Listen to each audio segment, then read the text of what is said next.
Hey, it's your boy Mondo here, doing the inaugural episode here of the Pro Wrestling Incapacitated podcast.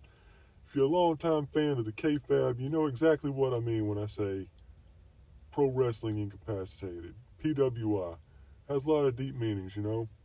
So, if you're not familiar with me, what I do is I run a blog. It's called Mondo X over at the WordPress. I haven't bought a custom domain yet because of inflation, but, when the times get better, I'll probably get something. So, yeah, mondoinvasax.wordpress.com.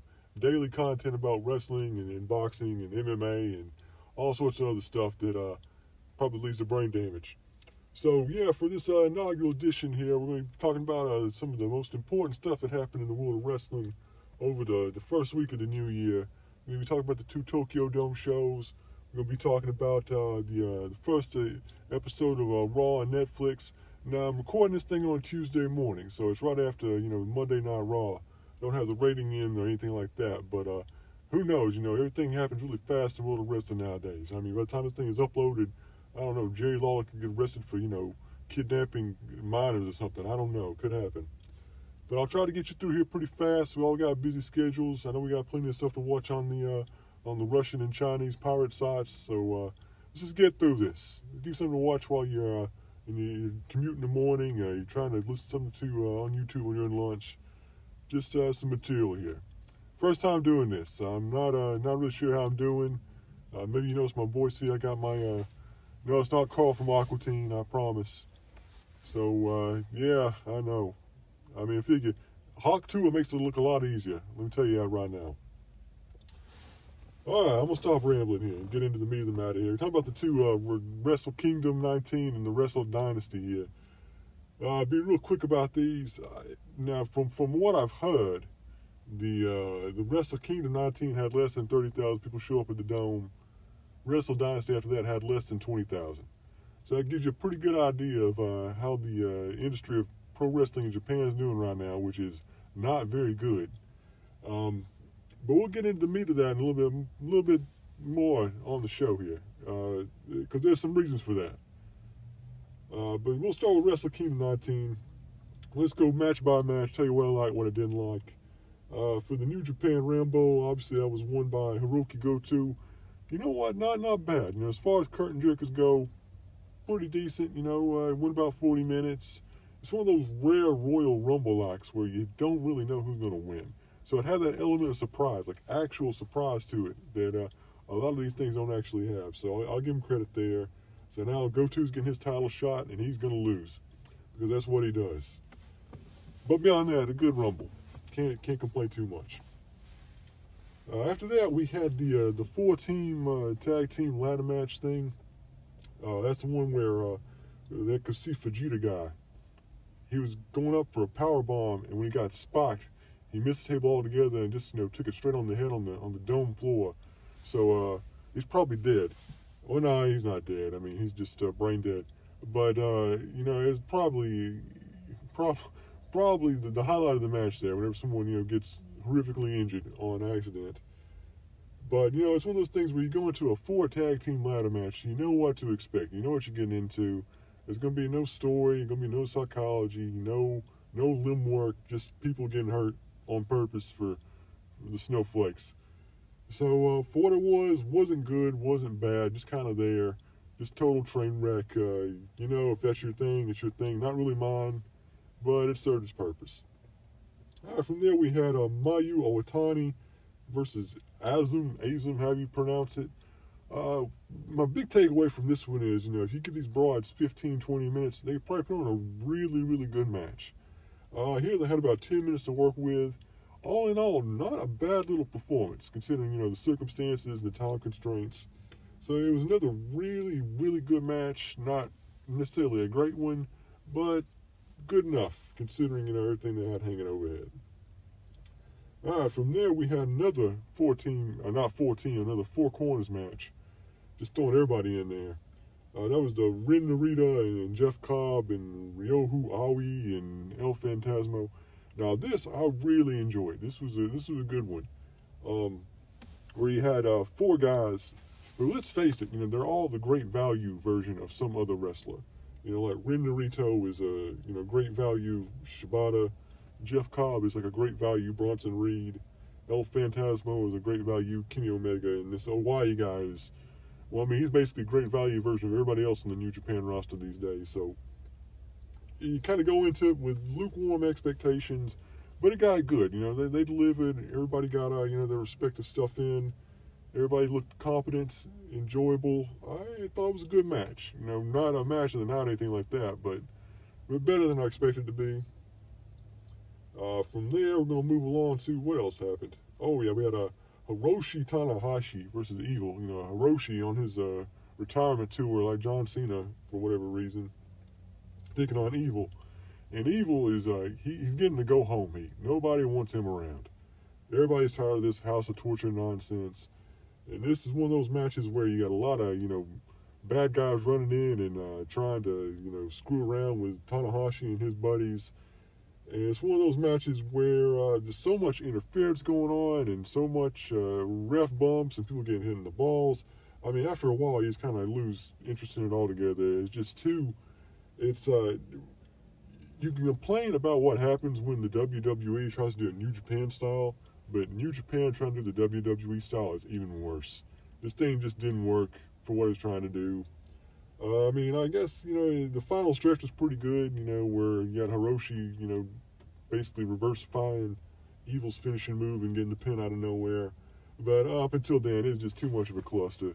Not my bag at all. From there, we had Shingo Takagi versus Konosuke Takeshita. And for my money, this is the best match in the entire Wrestle Kingdom card. I mean, this one was just a banger. There's two guys going in there. Takeshita, I mean, you got to figure, if you're in New Japan right now, you are kicking yourselves for not giving this guy a contract, and making him the heir apparent to Okada. Because he's got it. He's this big dude, when there's not really a lot of big dudes in Japan anymore. And he's a high fly, and he's got the submission skills, and he's got the technical stuff.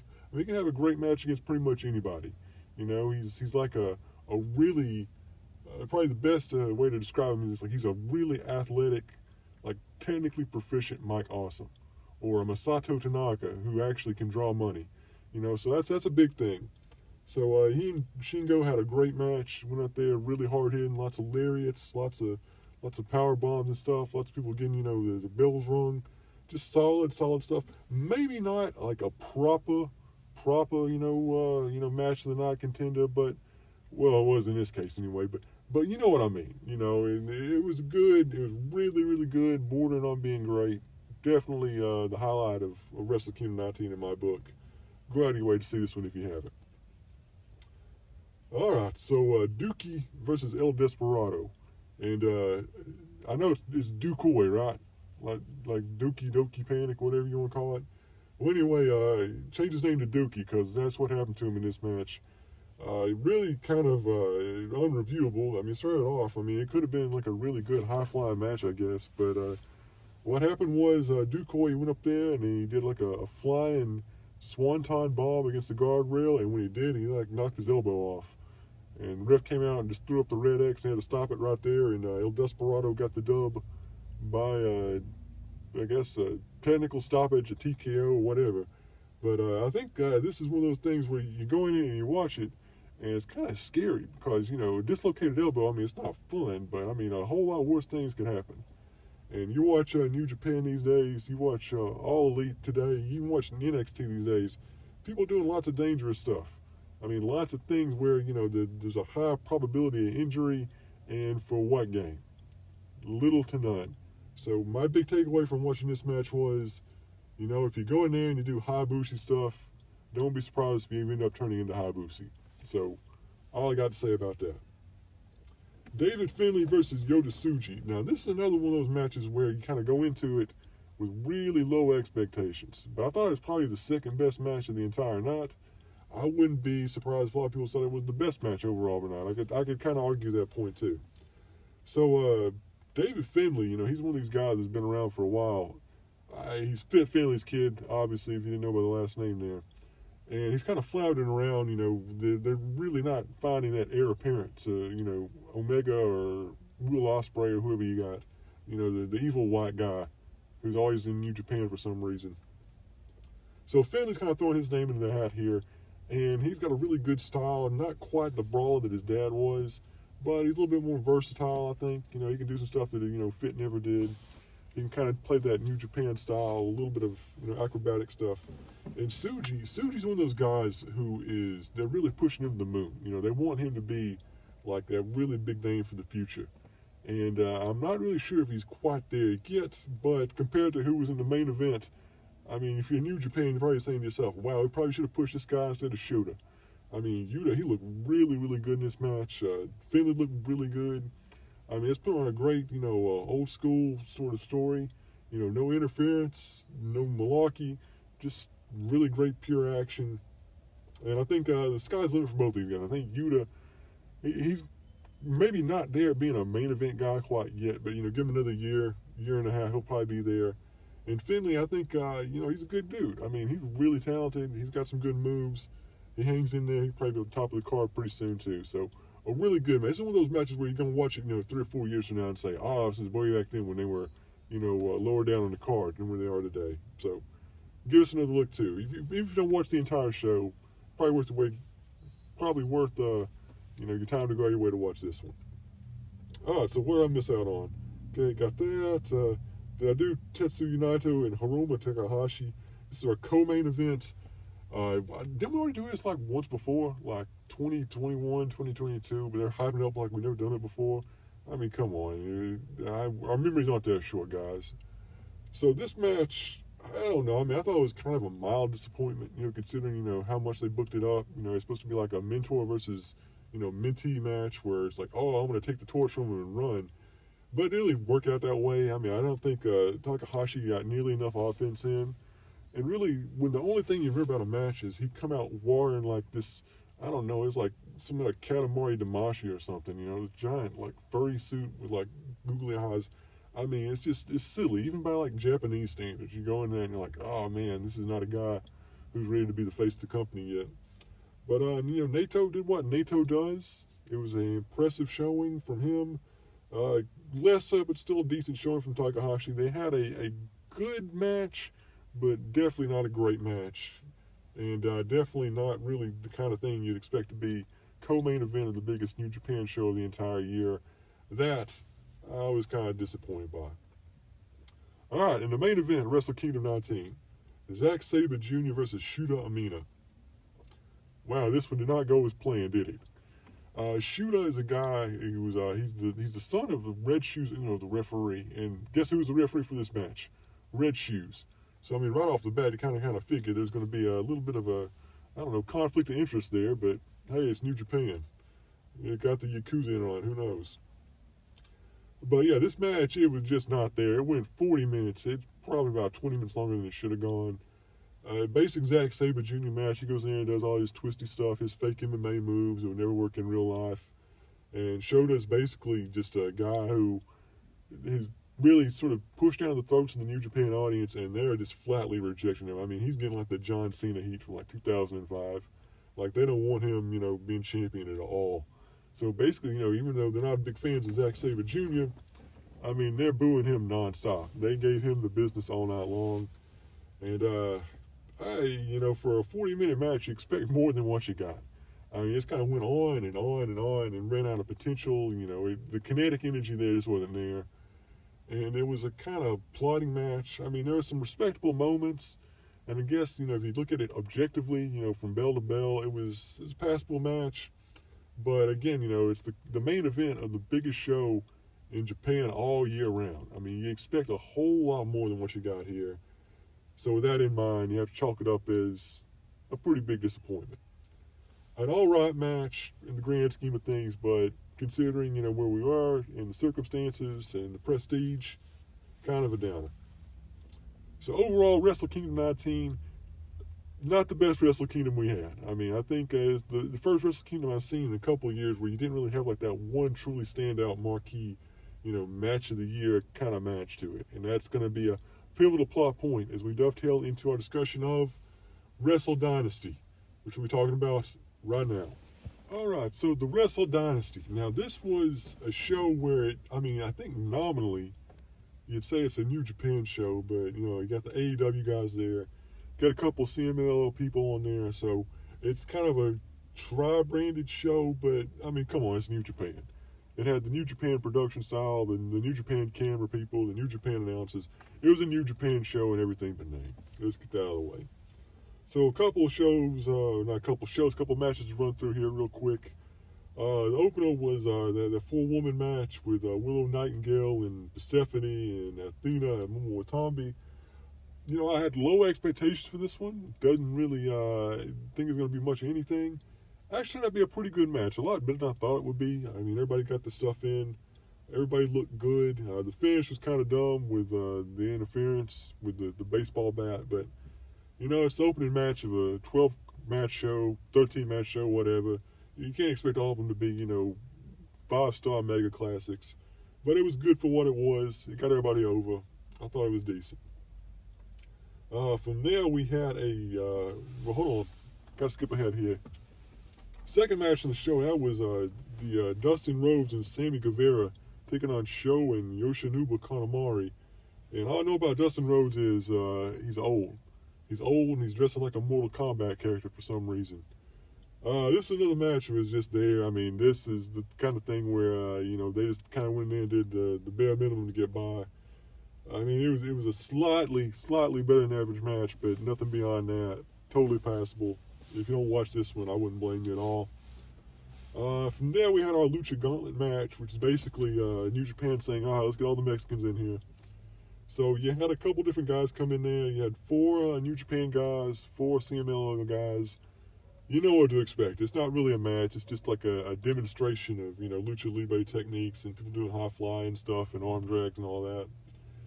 So it's kind of hard to objectively rate it as a match because it doesn't actually have like a story or, you know, all that other stuff to it. But long story short, kind of the story of this one, kind of the greater arc is, you know, El Desperado, he won the junior title the night before because Dookie got injured. And, wow, New Japan made El Desperado look like crap in this match. I mean, he got ganged up on. He got no offense in. I mean, it was like a humiliation ritual for the guy. It's like they wanted to make him look terrible on purpose, you know, because of what happened. But not that it really matters, but Taiji Ishimori won this one. Totally skippable, not really worth anybody's time. Go watch real lucha. Go watch real Japanese junior heavyweight stuff. This was just there. Probably to, you know, sort of fulfill some sort of, you know, minority quota. I don't know. All right, moving on to the main card. Oh, man, this one was bad. It's a bait and switch on us because they had Katsuyori Shibata come out on Wrestle Kingdom 19 and challenge Hiroshi to a match at Wrestle Dynasty. And we're like, oh, yeah, that could be good. You know, these guys, you know, they've had some good matches in the past. So we come to this, and about, I don't know, what was it, like a minute before the match actually started, they come out and say, oh, by the way, it's not going to be a real match. It's going to be a 5-minute exhibition. Wah, wah, wah. Like, why would they do that? I mean, that's just like calling on a different level. But the thing about this match, and there's really nothing to it. I mean, this is the worst match of the entire show. I mean, it's not even really a match. It's just them going out there, you know, and kind of punch each other a couple of times, and then, 5-minute time limit, it's over. Maybe they'll have like a full match later on. But you know what the really interesting about this match was to me? It was the fact that the announcer, and we'll talk about the announcer a little bit later on, because we got some good melodrama going on there. The announcer kept saying that to this day, Shibata is not medically cleared to actually wrestle a full match in Japan. Which kind of makes you wonder, wait a minute, he's been doing like 20-minute, 25-minute matches in AEW. I mean, what kind of protocol is being followed in America? Like if you have a guy who, you know, had a nearly fatal brain injury, who isn't allowed to go more than 5 minutes in his home country, but in America he's allowed to go out there and, you know, have, you know, triple threat matches and get chair shots and shit. I mean, what does that kind of say about the state of AEW nowadays? I don't know. That's just a funny thing. But yeah, this match, skip it. No, not really worth your time. From there, let's see what we had. We had the Mercedes Moné versus Mina Shirakawa. You know, when Mercedes Moné first showed up in AEW, she had a lot of really bad matches and everybody hated her.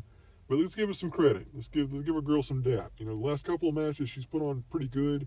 This one was a good one, too. I mean, not as good as some of our more recent stuff. Not another, you know, match of the night contender or anything like that. But overall, pretty good showing here. Lots of drama. She adapted the Mina style pretty well. I think slowly but surely we're seeing the old Sasha Banks come back, and good for her. Go out there and make your money. All right, and from there we're going to dovetail into what we got. David Finlay versus Brody King. Now, as much as I want to celebrate what David Finlay did at Wrestle Kingdom 19, giving us probably the second best match of the night, in this match he didn't look that good. To be honest with you, this was another kind of another match that was just there. I mean, it was technically all right, but really forgettable. Brody King's kind of a boring guy. Let's be real. I mean, his moveset's really not that advanced. You know, he's kind of playing a character we're not really seeing a whole lot more of in wrestling nowadays. And he really didn't adapt to David's style at all, and David didn't adapt to his. It was just kind of there. Had some decent moments, but really just kind of a let's go get some nachos kind of match, if you know what I mean. Konosuke Takeshita versus Tomohiro Ishii. I apologize. Got the American in me. I see T-O-M. I think tomorrow, just instantly, because of my grade school learning. Yeah, this was great. This was probably the first great wrestling match of 2025. Not even the best match on the show, though, so spoiler. But yeah, this was great. Everything you expected. Both these guys are hard hitters. You know, you expect power bombs, you expect lariats, you expect people to get kicked in the face. You expect just a lot of, grievous bodily harm, and this match delivered. I absolutely loved it. Just a hard-hitting, brutal match, kind of the old Mike Awesome, Masato Tanaka school, except without all the tables and all that. But just fantastic. Glad you waited to see this one. Can't say enough good things about it. From there, we had the Shuta Amino versus Claudio Castagnoli match. Yeah, this one wasn't good either. I mean, it is as underwhelming as Shuta's main event match at Wrestle Kingdom was. This one was even more underwhelming. This one, they just did not gel together at all. He had Claudio doing his heel stuff. I mean, he got the giant swing in, but, that's about it.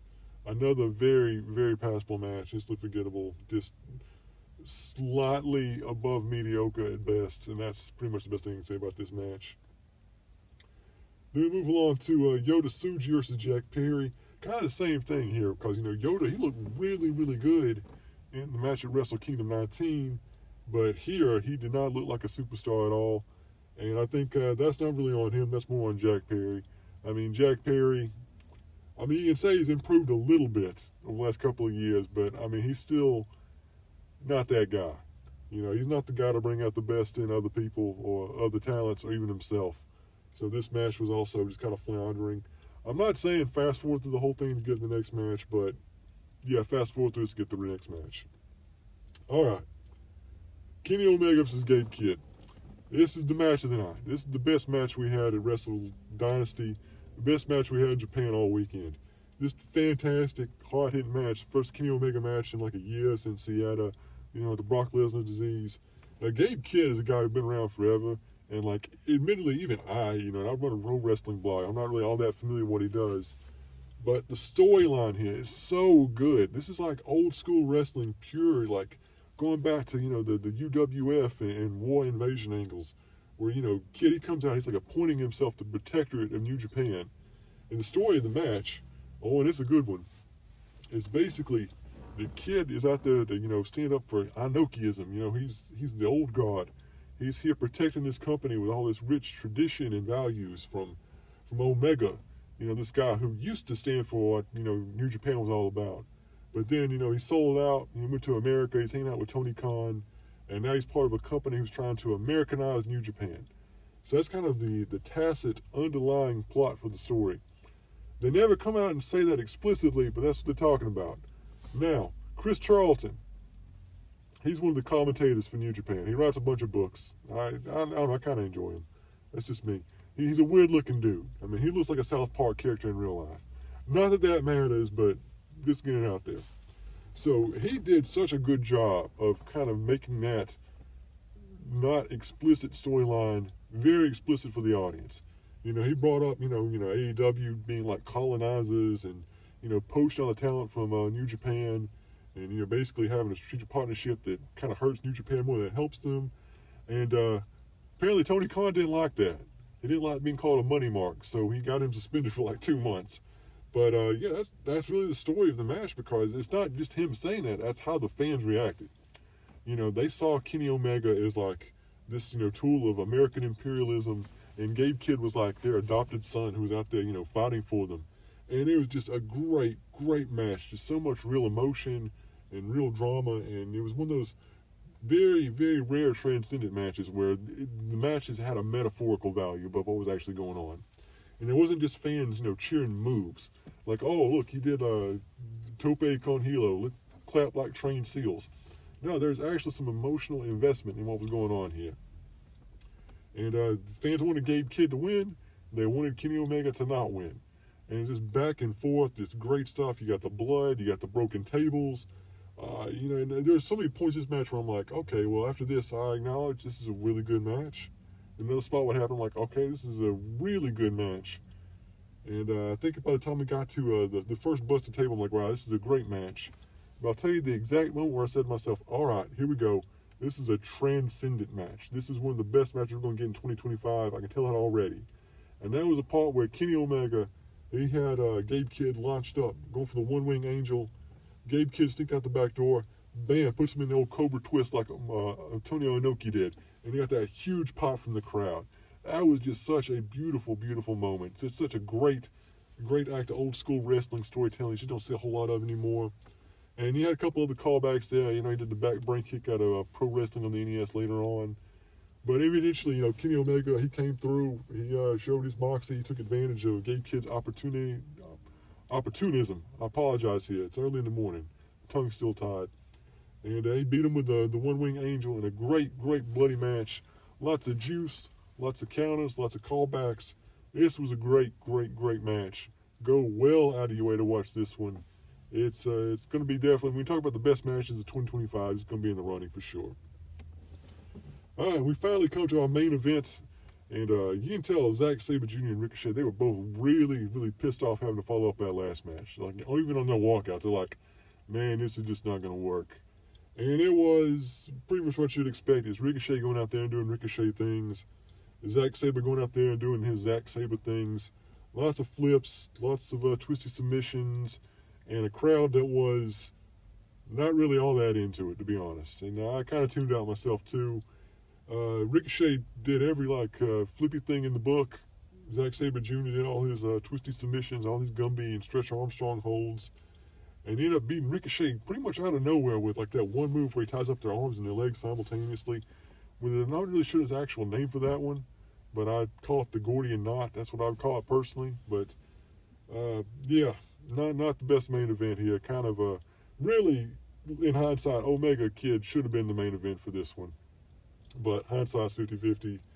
Ricochet Zack Sabre Jr. match, yeah, you can feel free to pass on it. But definitely see Omega Kid. And it kind of brings me back to where we are with Japanese pro wrestling right now. It's kind of going through a doldrum. You had that big boom period for a couple of years, and then Okada left, Ospreay left. You're losing some guys to WWE, not to the same extent, of course, but you're still losing guys nonetheless. And ever since COVID, New Japan's kind of been trying to figure out what's going to work. They've tried to put the belt on everybody, and nothing really seems to stick. So watching these two shows back to back, they're trying to push Shooter, they're trying to push Yoda, they're trying to push, all these, replacement guys to be the next Jay White or the next Will Ospreay or what have you. And I think the obvious thing, if you want to make money in Japan right now, if New Japan is trying to get some dinero, what you got to do is you got to take advantage of what you saw here tonight. You got to go in a promotional war. You got to have New Japan versus AEW. Because that's the way the fans see it. Tony Khan might not see it. AEW fans may not see it. But the New Japan fans see it. AEW is a threat to them. They're seeing them as like this big, American enterprise with, unlimited money, who can buy all their talent anytime they want and take away their homegrown heroes. So there's some real life heat there.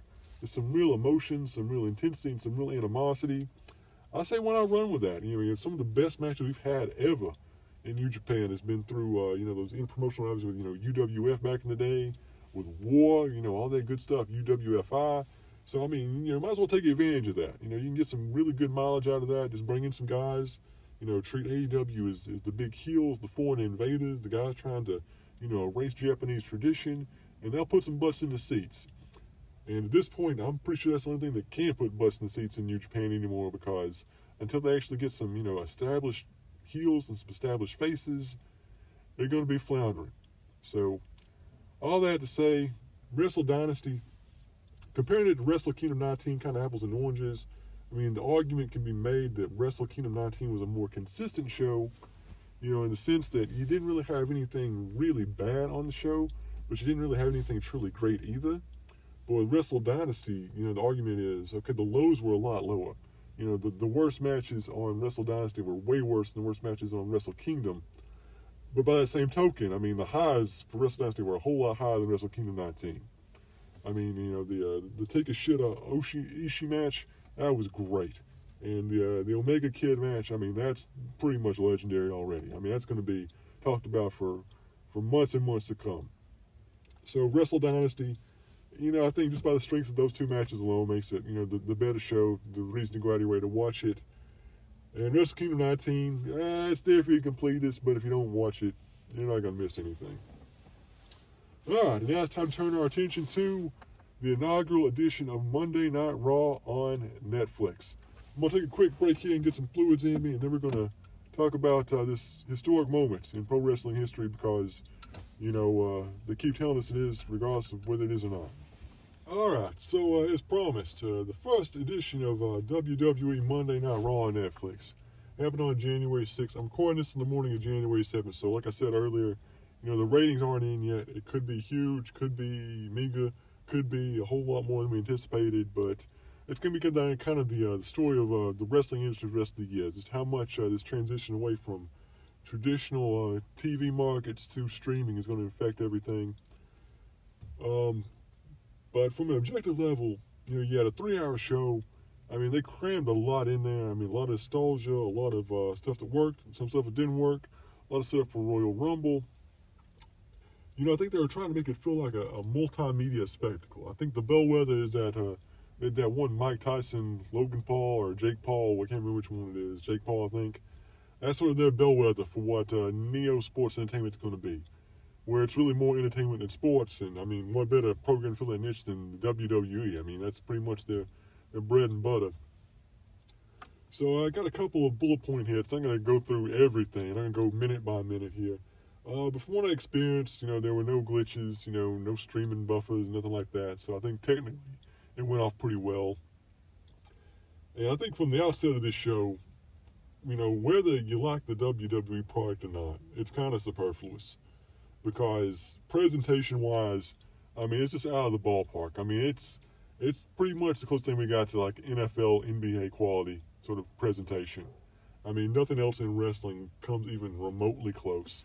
I mean, you look at what AEW does and even the promotion New Japan, forget it. You're not going to be able to compete with what WWE does with their camera work and their crew. I mean, it's just on a different level. And, it just looks bigger. It looks grander. It has like that feel to it to where, not every episode is going to feel like Super Bowl, but every episode is going to feel like, it's a big playoff game. And that's just an aesthetic that they get. And I think they're kind of running with that. As long as you look professional, you look glitzy, you look glossy, people are going to watch it. It's going to feel important. You look important, you become important. Whether or not that's, true on a true objective level, probably not. But hey, it's Hollywood. It's Netflix. Appearance is everything.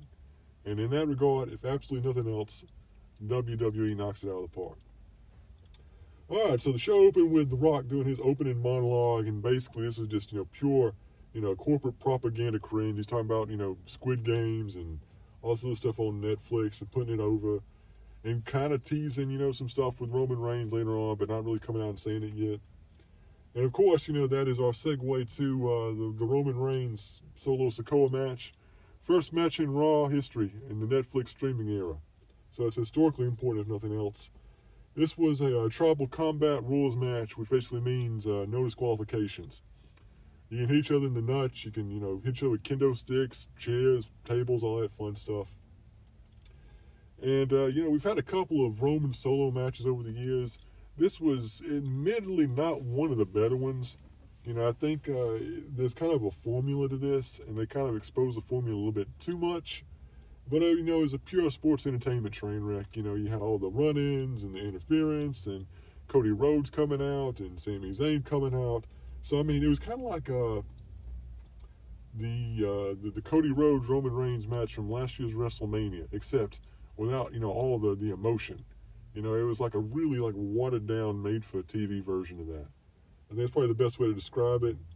But I think with the false finishes and the table spots and the storytelling and the way everything kind of wrapped around, there's a little bit too much talking going on. With Solo talking about, oh, you used to love me, Roman, ooh, all that stuff. I mean, that doesn't really gel with me, brother.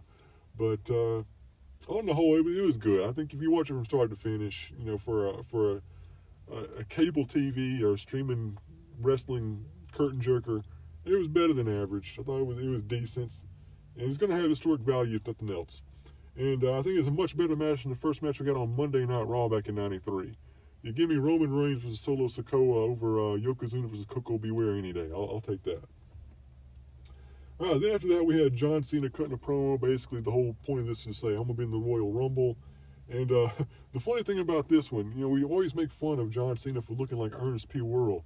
But another thing, he cuts a promo just like he's a TV televangelist. Like, I mean, his cadence, his delivery, even like the way he connects sentences together. I mean, it's like he's like, that one guy, Joel Osset, Joel Embry, Joel, I'm talking about, that one guy in Texas who won't feed hungry people. Won't let him into his church when his house is flooding. John Hackey, that's an old school. That's what he reminds me of. So I thought that was kind of funny. Next time you watch a John Cena promo, put it side by side with, something by, one of these TV preachers, and tell me if they're not identical as far as delivery and vocal intonation.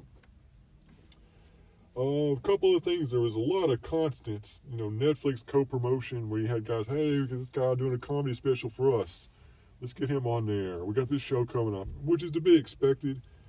Probably two of the most heartwarming things about the entire night to kind of let you know that maybe we're on the right side of history.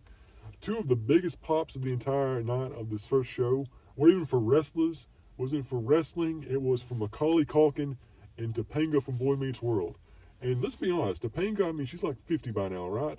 Well, both these people, they're both 50, and they're both looking pretty good. I mean, let's be honest. And a lot of 50-year-olds out there, kind of looking a little gross. But Macaulay Culkin, looking good. I mean, I wouldn't be surprised if they put him in the ring sometime soon. And then Topanga, you look good, girl. Just letting you know. And from there, we had the Rhea Ripley, Liv Morgan match. We've seen this a couple times before.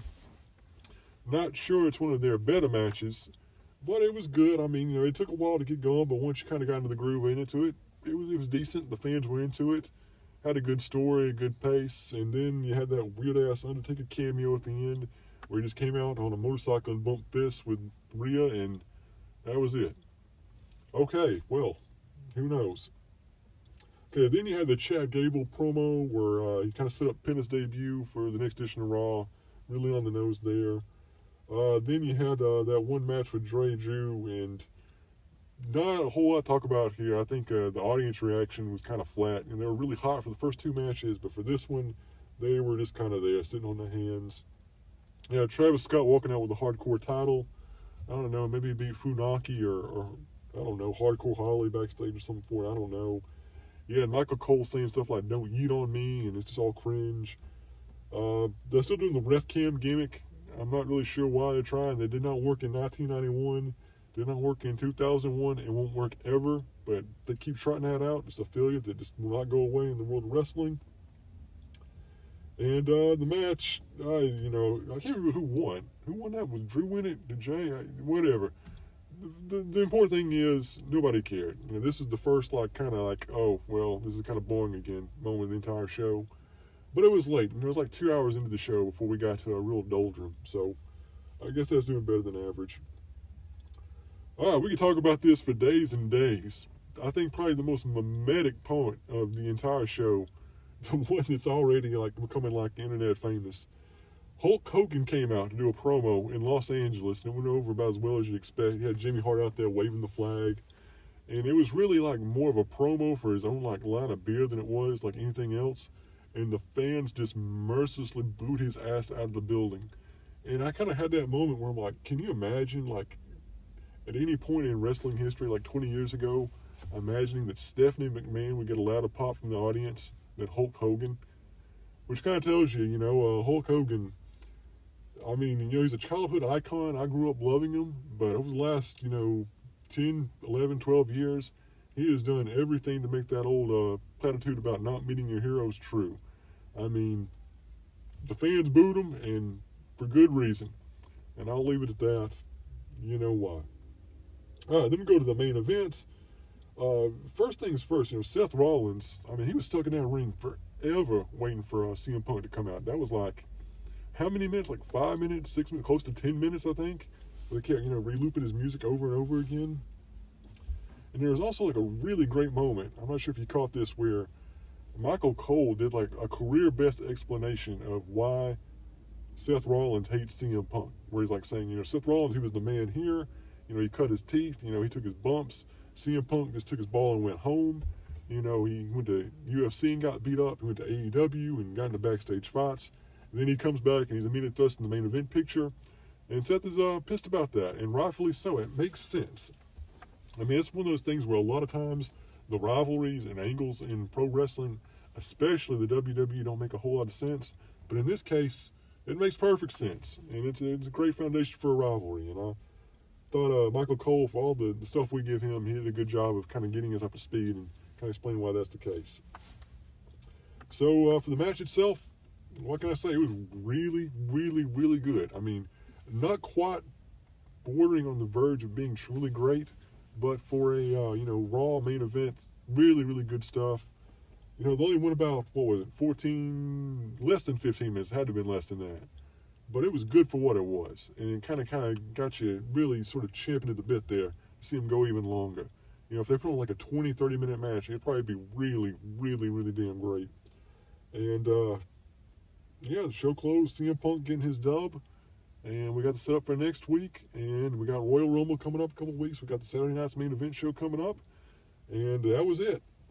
That was the first edition of Netflix. I'm not really seeing, as far as content, anything going on this show that they couldn't do on the USA Network. I guess maybe they didn't cut out some of the chants that were profane. I mean, you did have Travis Scott, smoking a blunt on his way to the ring. I guess you probably wouldn't do that on USA.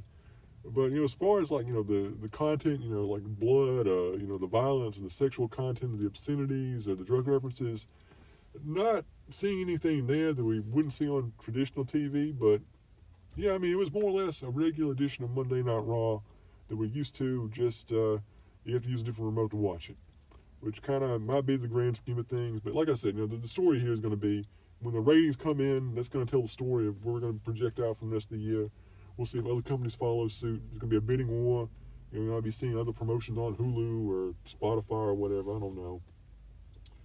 But, I mean, it was a memorable show. I mean, you walked away from it, and nothing on the show really, blew me away. And I thought it was, super impressive. But I wasn't bored, And I think a lot of these wrestling TV shows, especially ones that go 3 hours, I mean, you get bored pretty fast. But this one, kind of kept me glued in. And, I didn't dip out at any point in the show. So I think on that note, it had to be considered a success. Another way to do it. All right, so that's it. I got my first edition of Pro Wrestling Incapacitated up. You got the podcast. You might be watching on YouTube. You might be listening on your ride to work or whatever. But I'll probably be doing this on a bi-weekly level. There's no way I'm doing this weekly. Come on. My throat's already killing me right now from just doing this for like an hour. But like I said, check it out. I got daily content on my articles over at Mondo Invasa X. Got to keep the X in there because, I don't know, they wouldn't let me do the regular thing. Over at WordPress.com, and I'll be seeing you around, and if Hulk Hogan's out there, I think they're still booing you, for good reason.